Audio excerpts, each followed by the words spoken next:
Movie का start होता है एक सफेद चूहे को दिखाते हुए जो कि किसी पजल में फंसा होता है और कोशिश कर रहा होता है कि वहां से कैसे निकला जाए। फिर यहीं से सीन चेंज होता है। हम एक चैम्बर में एक लड़की को देखते हैं जिसकी बॉडी पर काफी ज्यादा डिवाइसेस लगी होती हैं। उसकी आंख खुलती है तो वो काफी हैरान होती है और अपने ऊपर से डिवाइसेस उतार के फेंकने लगती है। सिस्टम में से कुछ आवाज आती है कि सिस्टम में एरर आ चुका है और यहाँ पर सिर्फ 35% ऑक्सीजन बची है। तो वो लड़की जो कि चैम्बर में लेटी होती है उसको ये लगता है जैसे वो हॉस्पिटल में है और हॉस्पिटल में ऑक्सीजन लेवल कम हो गया है। तो वो काफ़ी घबराने लगती है कि मैं कहाँ आ गई हूँ और मुझे हुआ क्या था। वो लड़की चिल्लाने लगती है और सिस्टम से पूछती है कि मैं कौन हूँ और यहाँ कैसे आई, क्या तुम मुझे मेरा नाम बता सकते हो। तो सिस्टम उसका काफ़ी अजीब नाम लेता है और वो उसका असली नाम नहीं होता। अब वो लड़की कहती है कि क्या तुम मुझे दिखा सकते हो कि मैं दिखने में कैसी हूँ। तो सिस्टम उसे उसका रिफ्लेक्शन दिखाता है और यहाँ पर उस लड़की को दोबारा से विजन्स आने लगते हैं। उसे अपने विजन्स में कुछ चूहे दिखाई देते हैं। वो काफ़ी घबरा जाती है क्योंकि उसे समझ नहीं आ रहा होता कि क्या वो हॉस्पिटल में है या किसी और जगह पर कैद है। वो सिस्टम से पूछने लगती है तो सिस्टम कहता है कि नहीं, मैं ऐसा नहीं बता सकता। वो लड़की उससे कहती है कि मुझे बाहर निकालो। तो सिस्टम से आवाज़ आती है अपना कोड बताएं। लेकिन उस लड़की को कैसे पता हो सकता था। वो उसके पास एक आइडिया आता है कि मैं जो भी बोल रही हूँ ये वो कर तो रहा है, तो क्यों ना मैं पुलिस को कॉल करवाऊँ। अब वो सिस्टम से कहकर पुलिस को कॉल करवाती है। सिस्टम पुलिस को कॉल मिलाता है तो वो बात करना शुरू करती है कि मैं कहीं पर कैद हूँ, मुझे नहीं पता कि ये कोई हॉस्पिटल है या कोई अजीब सी जगह है, पर हाँ मैं एक चैम्बर में कैद हूँ। वो पुलिस को चैम्बर का मॉडल नंबर भी बताती है, लेकिन पुलिस को कुछ समझ नहीं आ रहा होता। वो लड़की पुलिस से कहती है कि आप मेरी कॉल को ट्रेस करके मेरी लोकेशन का पता लगा लें, लेकिन इसी के साथ कॉल कट जाती है। अब वो लड़की सिस्टम से कहती है कि मेरा डीएनए मैच करके बताओ कि क्या मेरा डीएनए किसी के साथ मिल रहा है। तो सिस्टम कहता है कि यस, मिल रहा है और वो उसे एक लड़की दिखाता है जो कि फही होती है और उसका नाम एलिजाबेथ होता है। यानी इस लड़की का नाम एलिजाबेथ था और इसके साथ पता नहीं क्या चेंजेस आए जो ये यहाँ पर बंद हो गई। तभी पुलिस की कॉल आती है। वो एलिजाबेथ से पूछती है कि तुम एक चैम्बर में बंद हो, क्या यहाँ पर ऑक्सीजन है। और जैसे ही पुलिस ऑक्सीजन लेवल का पूछती है तो वो चैम्बर का सिस्टम बोलता है कि यहाँ ऑक्सीजन लेवल 31% रह गया है, जो कि 1 घंटा या इससे थोड़ा ज्यादा चल सकता है। लेकिन अगर एलिजाबेथ इसी तरह से डरती रही तो ज़रूरी नहीं कि ये 1 घंटा भी यहाँ निकाल पाए। फिर पुलिस एलिजाबेथ से कहती है कि जो कोई इस चैम्बर का ऑनर है उसका पता लगाओ, हो सकता है चैम्बर के अंदर उसका नाम लिखा हो, लेकिन ऐसा नहीं होता। अब सिस्टम एलिजाबेथ से कहता है कि वैसे भी तुम्हारे पास कम टाइम बचा है क्योंकि इसमें इतनी ऑक्सीजन नहीं रही, तो क्या मैं तुम्हें मार दूं। तो एलिजाबेथ इस चीज से मना करती है और उससे कहती है कि मेरे बारे में और इन्फॉर्मेशन ढूंढो। तो उसे पता चलता है कि वो एक डॉक्टर है और उसने एक एक्सपेरिमेंट किया था। जिस चैम्बर में आज वो बंद है वो भी इसी का ही एक्सपेरिमेंट था और इसने खुद को ही बंद किया था, लेकिन इसे कोई कोड और कोई भी और चीज नहीं आती। तो एलिजाबेथ सिस्टम से कहती है कि मेरा सोशल मीडिया अकाउंट निकालो, जिसमें उसे एक पिक्चर मिलती है और उसके साथ उसका हस्बैंड खड़ा होता है। वो सिस्टम से कहती है कि मेरे हस्बैंड के नंबर पर कांटेक्ट करने की कोशिश करो। सिस्टम ऐसा ही करता है, लेकिन जैसे ही कॉल कनेक्ट होती है तो आगे से एक लेडी फोन उठाती है। एलिजाबेथ उस लेडी से कहती है कि मेरी बात मेरे हस्बैंड से करवाओ। तो वो लेडी गुस्सा हो जाती है और एलिजाबेथ से कहती है कि दोबारा यहाँ पर तुम्हारी कॉल ना आए। एलिजाबेथ को बहुत गुस्सा आता है और वो टाइम वेस्ट करने की बजाय उस चैम्बर को खोलने की कोशिश करती है, लेकिन वो खुल ही नहीं रहा होता। तो वो अपने नाखून से उस पर स्क्रैच डालती है कि शायद ये खुल जाए, लेकिन इससे क्या फर्क पड़ना था। तभी उसे एक चूहा नजर आता है। वो उससे काफी डर जाती है। वो कहती है कि ये सब टाइम डरने का नहीं है, मैं जानती हूँ ये मेरी इमेजिनेशन है क्योंकि मैं भी डरी हुई हूँ। वो एक इंजेक्शन पकड़ती है और उससे चैम्बर को खोलने की कोशिश करती है, लेकिन कुछ भी नहीं हो रहा होता। तभी उसे पुलिस की कॉल आती है। पुलिसमैन एलिजाबेथ से कहता है कि तुम्हारे साथ तुम्हारी मॉम रहा करती थी। तो एलिजाबेथ कहती है नहीं, मैं अपने हस्बैंड के साथ रहती हूँ, मैंने उनको कॉल भी की है पर वो मेरी कॉल ही नहीं उठा रहे, उनकी जगह कोई लेडी बोल रही है। तो पुलिस वाला कहता है आप गलत सोच रही हैं, ये सब आपकी इमेजिनेशन है। एलिजाबेथ जब दोबारा से अपनी पिक्चर्स देखती है तो अब उनकी पिक्चर्स के साथ उसका हस्बैंड नहीं होता, यानी ये तो वाकई उसकी इमेजिनेशन निकली। तो पुलिसमैन एलिजाबेथ को उसकी मदर का नाम बताता है। तो एलिजाबेथ कहती है नहीं, मेरी मदर का ये नाम नहीं है। और तभी उसे सुनाई देता है कि पुलिसमैन किसी और से भी बात कर रहा है, जैसे उसे कोई फोर्स कर रहा हो एलिजाबेथ को गलत इन्फॉर्मेशन देने के लिए। तभी कॉल कट हो जाती है और उसे किसी और की कॉल आती है, लेकिन एलिजाबेथ वो कॉल ना सुनते हुए सिस्टम से कहती है कि प्लीज पुलिसमैन की कॉल दोबारा चलाना, मुझे सुनना है कि वो किससे बात कर रहा है। तो एलिजाबेथ जब कॉल सुनती है तो उसे यकीन हो जाता है कि कोई वाकई में पुलिसमैन को फोर्स कर रहा है एलिजाबेथ को गलत इन्फॉर्मेशन देने के लिए। हो सकता है कि इन्हीं की वजह से मैं बाहर नहीं आ पा रही।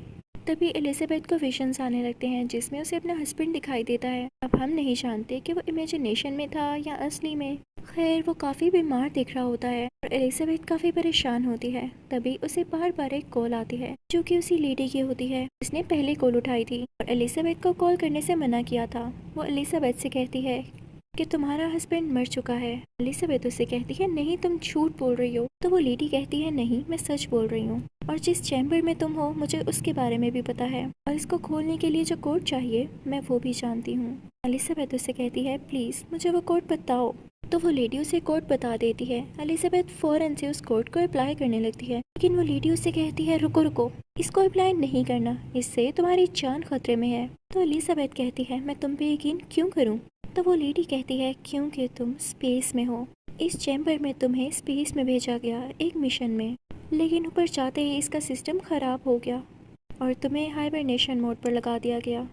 ये तुम भी नहीं जानती कि तुम कितने अरसे तक सोई रही। तुमने ऑक्सीजन भी बहुत कम यूज़ की, लेकिन अब जैसा कि तुम जाग गई हो तो तुम ऑक्सीजन भी यूज़ कर रही हो। तुम्हारा ऑक्सीजन लेवल भी इसीलिए कम हो रहा है।